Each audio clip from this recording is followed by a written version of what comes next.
rapat pada pagi hari ini. Tapi mohon izin, apakah suara saya bisa terdengar di Zoom? Dengar Bapak. Dengar Bapak. Baik, terima kasih. Bismillahirrahmanirrahim. Assalamualaikum warahmatullahi wabarakatuh. Selamat pagi, salam sejahtera buat kita semua, salam sehat selalu. Pertama-tama tentunya kita panjatkan puji syukur kehadirat Tuhan Yang Maha Kuasa atas rahmat hidayah-Nya pada pagi hari ini kita bisa bertemu baik secara daring maupun luring. Yang terhormat teman-teman dari BPJS Ketenagakerjaan, ada Pak Jedudi, ada Bu Woro, ada Bu Cahya, di BPJS Kesehatan dan BPJS Ketenagakerjaan ya. Kalau kesehatan nggak hadir ya? Ini juga mau gabung. Juga teman-teman dari khususnya dari instansi terkait dari Kementerian Luar Negeri, kami juga mengundang, mudah-mudahan sudah ada Pak Ahmad Baihaqi, kemudian ada dari Kementerian Kesehatan, kami mengundang ada Ibu Riri Sadian, Kepala Pusat Kebijakan Pembiayaan dan Desentralisasi Kesehatan, ada Bapak Febriansa Budi Pratama, dan Ibu Dr. Mary Luciana. Dari Kementerian Ketenagakerjaan, kami tadi berharap ada Pak Hendra ya. Tapi kemudian di sini mungkin ada perwakilannya, ada Pak Ali Tasbit Khalid ya, dari Kementerian Tenaga Kerja. Kemudian dari Basnas juga, Badan Amil Zakat Nasional. Kami juga berharap mungkin informasi yang kami dapat itu beliau-beliau akan hadir secara luring, hadir secara fisik langsung ke kantor. Ada Bapak Mulia Dwiarto dan Ibu Yustifa Jauher. Kemudian dari Dewan Jaminan Sosial Nasional, kami juga sudah konfirmasi akan hadir secara fisik langsung Pak Mutakin, Ketua Komisi Pengawasan, Pak Indra Budi Sumantoro, Wakil Ketua Komisi Pengawasan, dan Pak Mikael Bobi, anggota Komisi Kebijakan Umum. Termasuk beberapa stafnya juga hadir. Kemudian dari BPJS Ketenagakerjaan tadi yang sudah saya perkenalkan. Dan saya juga ingin menyapa Ibu Yesi, Ibu Yesi atas tenaga kerja dari Korea. Saya lihat sudah hadir di Zoom. Selamat pagi Ibu Yesi. Kemudian saya juga sapa ada beberapa pegiat kemanusiaan yang hadir di Zoom. Ada Ibu Yuni, Ibu Yuni Andarwati, pegiat kemanusiaan Hong Kong yang sekarang sedang berada di Indonesia, di Jember. Dan April ya, April juga pegiat kemanusiaan dari Hong Kong. Sementara pegiat kemanusiaan dari Korea yang hadir secara langsung di gedung BP2MI adalah Pak Ari Purboyo dan Pak Rianto Ulsan. Ini kalau bicara Ulsan, ini berarti orang-orang yang sudah lama mendekam di Korea ya, pakai namanya nama Ulsan.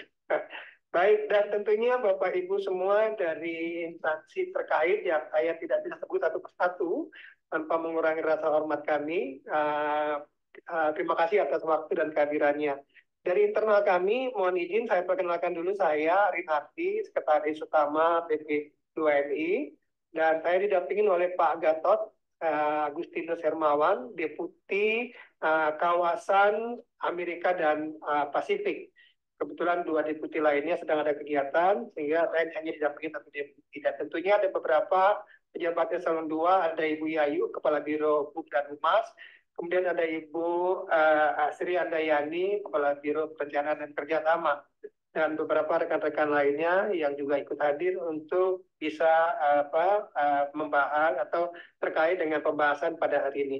Baik, Bapak Ibu yang saya hormati, terima kasih atas waktu dan kesediaannya bisa hadir memenuhi undangan kami pada hari ini.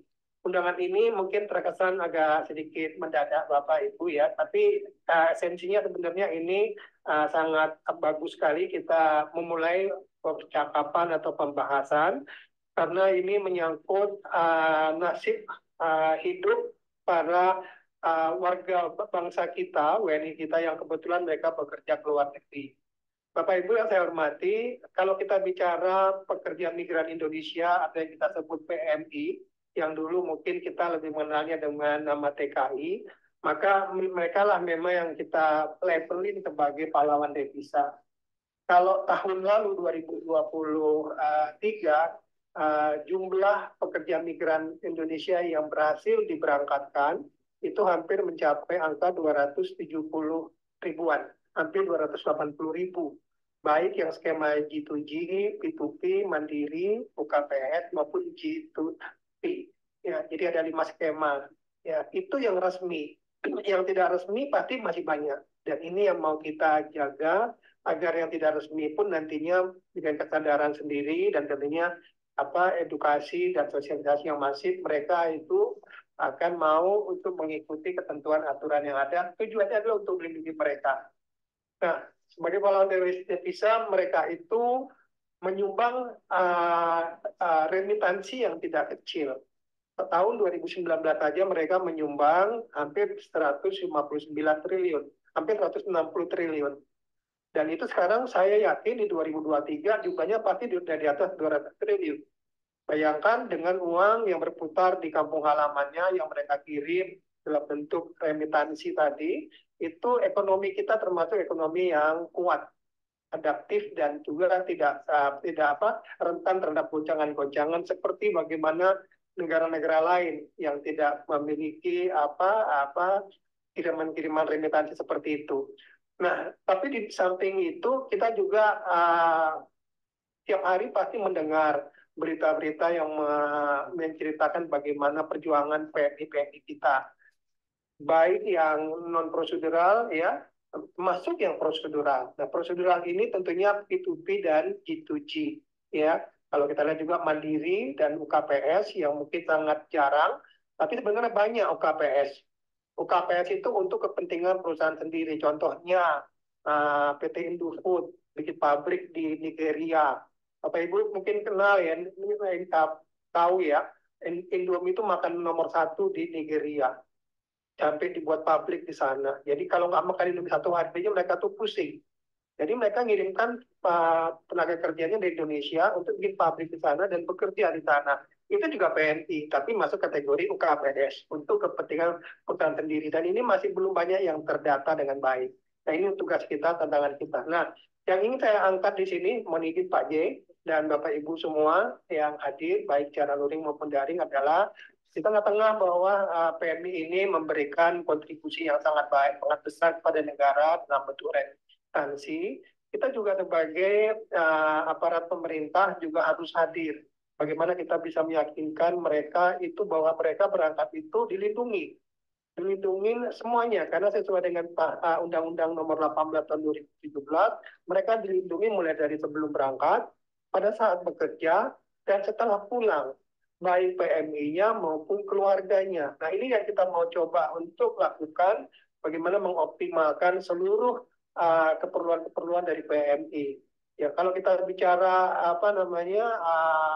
PMI ya PMI inilah yang menjadi penggerak dari roda ekonomi yang ada di daerah salah satunya. Nah, saya ingin masuk ke poin yang utama. Jadi saya termasuk yang memberikan nomor HP saya itu ke publik, sama kepada PMI-PMI. Jadi setiap hari itu saya tidak banyak sekali menerima laporan-laporan terkait dengan kasus-kasus PMI yang mengalami masalah di luar negeri, di negara-negara penempatan. Kami menyebutnya terkendala, ya. Kalau yang masalah, kami selalu menghindari diksi masalah, karena sebenarnya PMI itu tidak punya masalah. Yang masalah itu adalah bagaimana pemerintah bisa memfasilitasi mereka untuk tidak sampai menjadi masalah.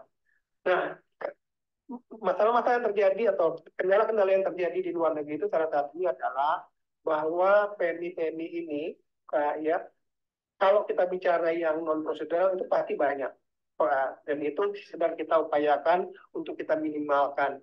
Tapi kalau untuk yang resmi pun yang prosedural ternyata juga masalahnya banyak. Masalah apa yang terjadi adalah Bapak Ibu, sekarang ini yang sekarang menjadi favorit adalah Korea. Mungkin nanti Bu Yesi saya juga minta mohon Bu Yesi juga bisa menceritakan bagaimana animo masyarakat Indonesia untuk bisa bekerja di Korea, termasuk di Hong Kong ya Bu Mbak Yuni ya, Mbak April ya. Tahun 2024 Indonesia itu mendapatkan alokasi kuota 16.000 lebih untuk bisa bekerja di 4 sektor. Sektor manufaktur, sektor fishing, dan 2 sektor baru yang mulai diperkenalkan tahun ini. Servis 1 dan servis 2. Di perhotelan, di restoran, di jasa-jasa yang sifatnya jasa.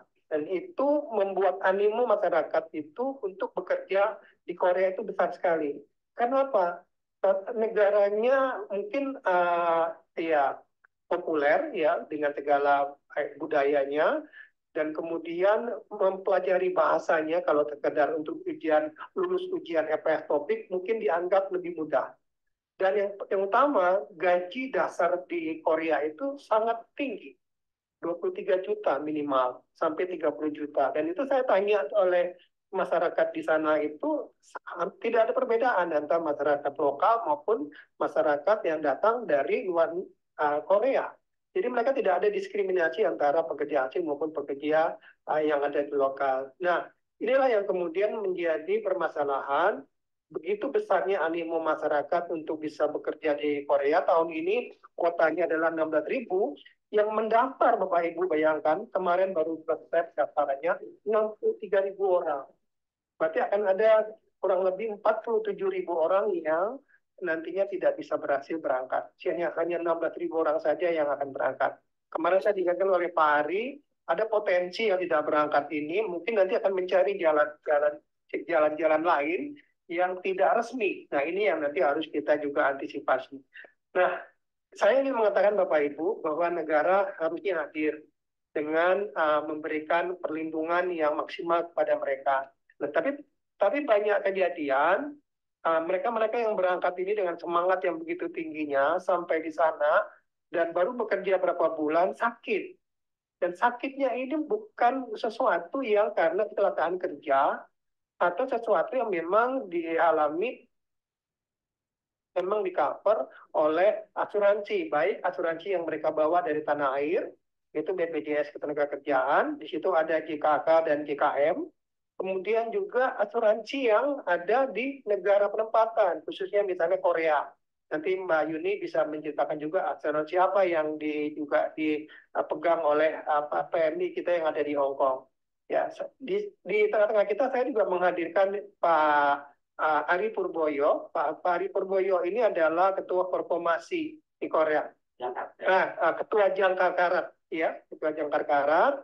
Dan kemudian istri beliau sendiri tinggal di Korea dan satu-satunya orang Indonesia yang bekerja di BPJS-nya Korea. Jadi tahu persis nanti apa saja asuransi-asuransi yang seharusnya dan yang ada di Korea yang memang itu bisa melindungi PMI kita. Nah, menerima informasi mengenai PMI yang sakit. Sakit bawaan pada saat mereka sebelum berangkat. Karena apa? Karena pada saat mereka berangkat, mereka itu umumnya hanya dilakukan medical check-up yang sifatnya standar. Kalau nggak periksa darah, paling foto toraks untuk melihat paru-parunya. Paru-parunya ada plek atau tidak dan sebagainya, yang ini kemudian menjadi kewenangan pemerintah Korea untuk biasanya untuk menolak yang kalau ada sakit TBC dan sebagainya. Tapi selain dari itu biasanya lolos. Nah, pada saat mereka berangkat dan mereka mulai bekerja, dan karena pekerjaannya mungkin cukup berat ya, meskipun sudah dibantu dengan teknologi, sudah semi robot dan sebagainya, tetap saja mungkin budaya kerja kita dengan budaya kerja Korea itu tidak bisa sama. Sehingga mungkin beban kerjaan mereka itu berat, sehingga mereka itu kemudian tidak sanggup mengikuti ritme yang ada. Nah, ini yang juga menjadi PR kami tentunya, bagaimana kami nantinya akan bisa mengirimkan PMI yang memiliki daya juang dan juga stamina yang lebih kuat ya. Nah, ternyata dalam perjalanannya mereka sakit. Ada yang sakit kanker, ada yang sakit ada yang kecelakaan. Tapi bukan kecelakaan kerja. Misalnya dia kemarin ada kasus naik taksinya kemudian terjadi tabrakan. Memang perusahaan taksinya kemudian memberikan tanggung jawabnya, mengobati dan sebagainya. Tapi ada batasan-batasan, dan ini yang kemudian menjadi permasalahan. Pada saat batasan-batasan itu habis, dan kemudian PMI tadi dinyatakan meninggal, ini kemudian negara, kalau boleh saya katakan, harusnya hadir, bagaimana bisa menyikapi untuk memulangkan jenazahnya. Ya, itu yang terjadi dan saya nanti mungkin minta pendapat atau mungkin masukan dari Bu Yesi nih yang setiap hari demi hari mungkin mengalami hal-hal seperti itu. Nah, itu poin yang ingin saya sampaikan. Dan di kesempatan hari ini kita terima kasih sudah dihadiri juga Pak Jainuddin. Pak Jainuddin mewakili dari BPJS Tenagakerjaan, ada Ibu Cahyani dan Ibu Woro. Yang intinya itu kami ingin bertukar pikiran untuk mencari solusi. Apakah mungkin bagi seorang PNI yang kalau tidak salah pada saat mereka berangkat secara prosedural untuk masa kontrak 3 tahun, di awal sebelum berangkat mereka itu membayar premi sebesar 370.000. Dan itu dibayar di muka. Dan pada saat mereka melakukan perpanjangan kontrak kedua biasanya setahun 10 bulan, mereka juga harus membayar. Tapi banyak kasus pembayaran yang kedua ini sering miss Pak Jainuddin. Karena mungkin tidak ada kanal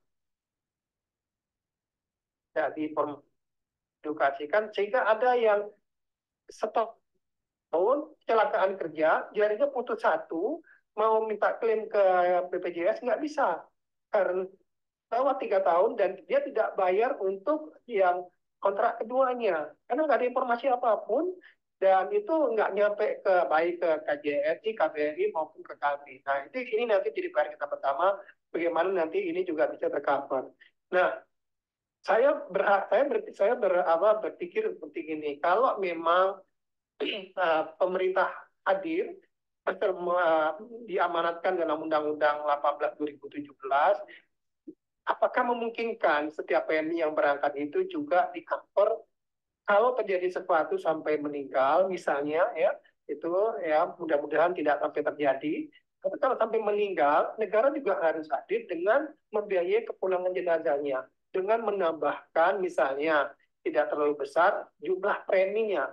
Karena kalau anak-anak ini mau berangkat, katakanlah dia bayar 370.000, sampai 500.000 pun misalnya ya, atau 400.000 berapapun tambahannya nggak besar, mereka siap saja karena mereka sudah punya semangat untuk bisa berangkat ke luar negeri. Tapi tadi mereka berangkat tetap di cover dan kemudian nanti kalau ada perpanjangan mereka lapor ke KJRI, ke KBRI, ke kami, ke Kemnaker maupun ke BP2MI sehingga mereka tetap terjaga perlindungannya.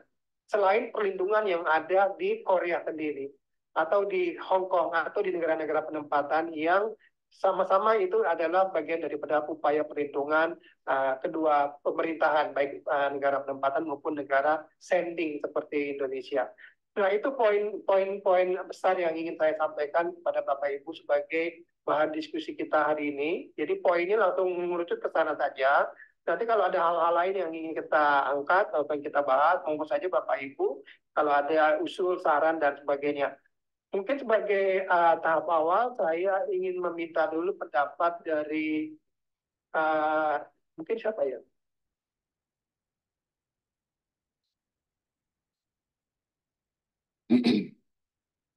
Baik, saya minta pendapat dari Pak Jainuddin dulu, Pak. Jadi saya persilakan. Silakan Pak Jainuddin dari BPJS Ketenagakerjaan. Silakan Pak. Iya, makasih nih Pak Ses. Dengan pagi-paginya ini hujan gitu kan, macet gitu ya. Makasih kami diingatkan tadi tentang undangan itu. Saya itu ada acara dadakan, tapi saya bilang tadi ke Pak Dirut, undangan ke Pak Dirut, supaya Pak Dirut juga lagi mendampingi Komisi 9. Saya jadi salam dari Pak Dirut tadi. Akhirnya saya bilang saya izin berangkat ke sini tadi, temenin oleh. Kenapa saya bawa perempuan semua ya Pak? Bu Cinta, Bu Naning, Bu Oro, dan Bu Pinta. Terima kasih Pak Sesam, yang terhormat Pak Deputi, ya Pak Gatot ya, dan Bapak Ibu semua nih dari BP2MI, kemudian dari kementerian ya yang hadir di Zoom, Kemenkes, Kemenaker, ada Basnas tadi ya. Saya lagi mikir nih Basnas diundang itu kaitannya. Oh iya, menarik Pak. Kemudian ada DJSN katanya on the way ya.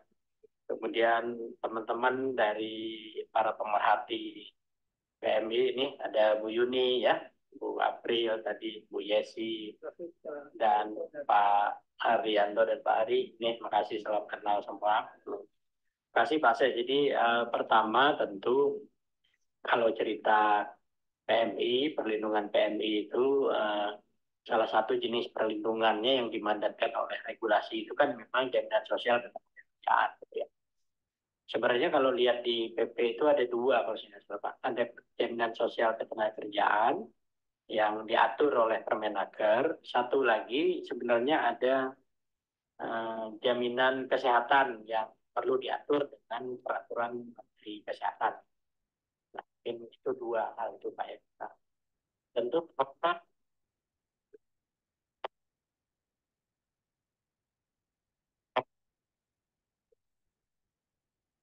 sinyal rek. Masa gak ono suarane Pak ngomong rek. Piye iki? Gak ono suarane Pak. Ora ono suarane Pak. Suara tidak jelas Pak.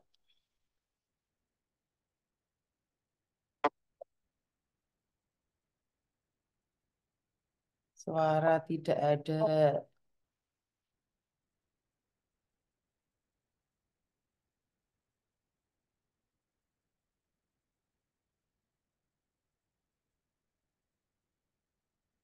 Suarane gak ono iki piye?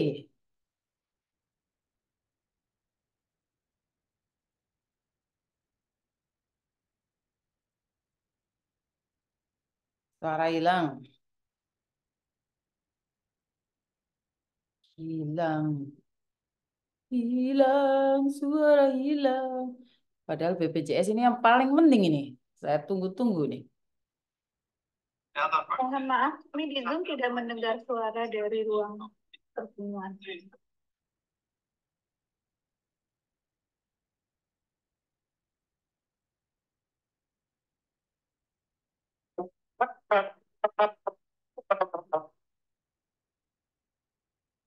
Belas nggak dengar.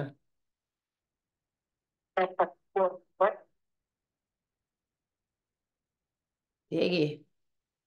Penjelasannya penting banget Pak. Nggak ada ini. Suara nggak ada.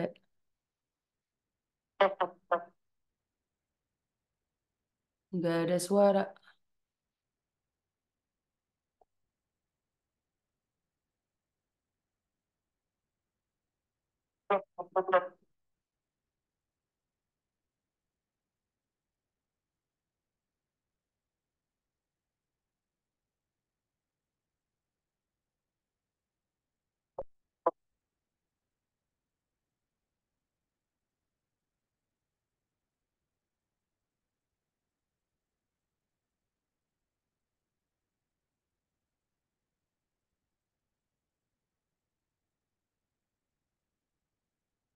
Ayo, penontonnya 300 lebih ya.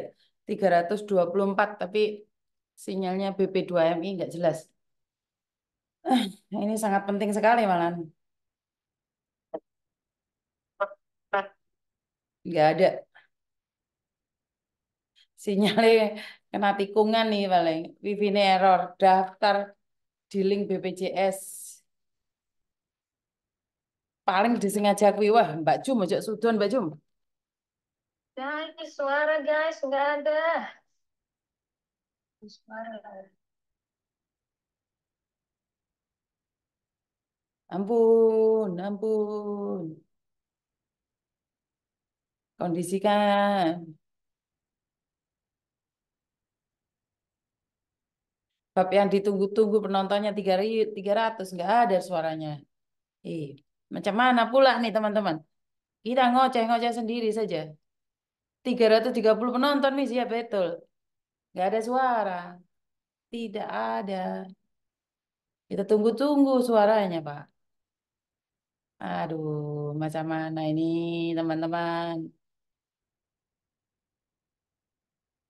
Tidak ada kah suara kah? Oke gas, suaranya nggak ada. Ya, ya. Tidak ada. Batu share link BPJS-nya, Wen, share link. Tidak ada suaranya. Oke guys, nggak ada suaranya.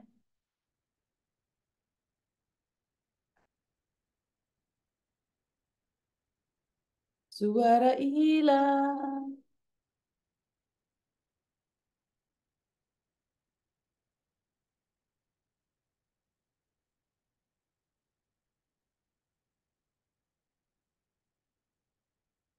Oke guys, lost doll.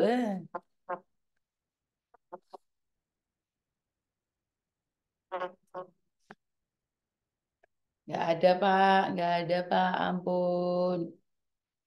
Ampun, nggak ada Pak suara.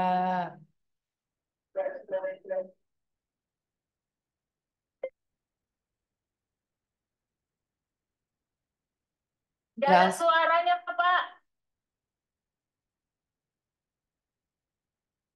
Saya usul Bapak Ibu, mungkin pembicaranya pakai laptop sendiri, tapi kamera ruangan tetap on. Jadi suara dari laptop, gambar dari kamera ruangan. Terima kasih. Lanjut.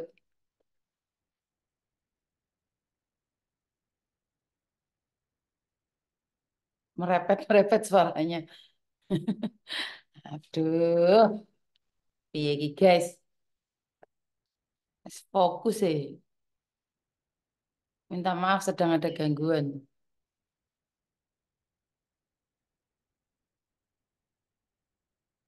Miss semangat, mudah-mudahan sekeluarga sehat. Amin.